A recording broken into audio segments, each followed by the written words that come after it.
Hi this is Nagu. Today வந்து பார்த்திங்கன்னா ஒரு செம்மையான ஒரு ரெசிபி தான். அதுக்கு ஃபஸ்ட்டே வீடியோக்குள்ளே போயிடலாமா? ஃபஸ்ட்டு அதுக்கு வந்து ஒரு மிக்ஸி ஜாடி எடுத்துக்கிறேன். ஒரு 5-6 தக்காளி வந்து பழுத்த தக்காளி எடுத்துக்கிறேன். ஆல்ரெடி வெந்நீரில் வந்து ஒரு 10 காஞ்ச மிளகாய் போட்டு வச்சுருக்கேன். அதையும் இது கூட எடுத்து மிக்ஸ் பண்ணிக்கிறேன். அதுக்கப்புறம் ஒரு பல் பூண்டு, அதாச்சும் ஒரு பெரிய பூண்டு உரித்து இது கூட சேர்த்துக்கிறேன். ஒரு பெரிய வெங்காயம் சேர்த்துக்கிறேன். அவ்வளோதான். உப்பு போட்டு நைஸாக அரைச்சி எடுத்துக்கலாம்.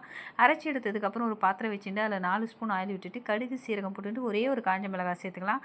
நல்லா பொரிஞ்சு வந்ததுக்கப்புறம் வந்து பார்த்திங்கன்னா கருவேப்பிலை கொத்தமல்லிலாம் சேர்த்துட்டு அரைச்சி வச்ச விழுதை வந்து இது கூட மிக்ஸ் பண்ணிடலாம். லைட்டாக தண்ணி கலந்து மிக்ஸ் பண்ணி விட்டுட்டு சிம்மில் வச்சு விட்டுடலாம். நல்லா கொதிக்கிட்டோம். அந்த பச்சை வாசனைலாம் போகிற வரைக்கும் வெயிட் பண்ணிவிட்டு நம்ம வந்து பார்த்திங்கன்னா இட்லி தோசை ஊற்றுவோம் இல்லையா, அந்த மாவுக்கு பார்த்திங்கன்னா அது போதுமான அளவுக்கு ரொம்ப புளிக்காமல் இருந்தால் நல்லாயிருக்கும்னு நினைக்கிறேன். புளிச்சா கூட ஓகே தான், பட் புளிக்காமல் இருந்தால் இன்னும் டேஸ்ட்டாக இருக்கும். ஒரு கரண்டி அளவுக்கு மாவு எடுத்து இது கூட மிக்ஸ் பண்ணிவிட்டு நல்லா கட்டிலாம் இல்லாமல் நல்லா கலந்து விட்டுணும். அப்போ தான் வந்து சாம்பார் ரொம்பவுமே டேஸ்ட்டாக இருக்கும்.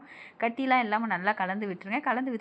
கலந்து விட்டுட்டு பார்த்திங்கன்னா ஒரு 1.5 கிளாஸ் அளவுக்கு தண்ணி சேர்த்துங்க. நம்ம ஒரு 7-8 பேர் இந்த சாப்பிட்ற அளவுக்கு இருக்கும். அந்த 1.5 கிளாஸ் அளவு தண்ணி சேர்த்துட்டிங்கன்னா அப்பவும் சாம்பார் வந்து பார்த்திங்கன்னா நல்ல திக்னஸாக தான் இருக்கும்.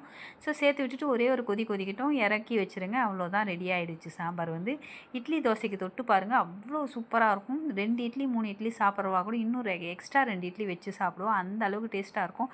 இந்த ரோட்டு கடையிலலாம் வச்சு கொடுக்குற தக்காளி குழம்பு தான் இது. ரொம்பவுமே ஒரு ஸ்பைஸியான டேஸ்ட்டான ரெசிபி தான். அண்ட் தேங்க்யூ ஃபார் வாட்சிங்.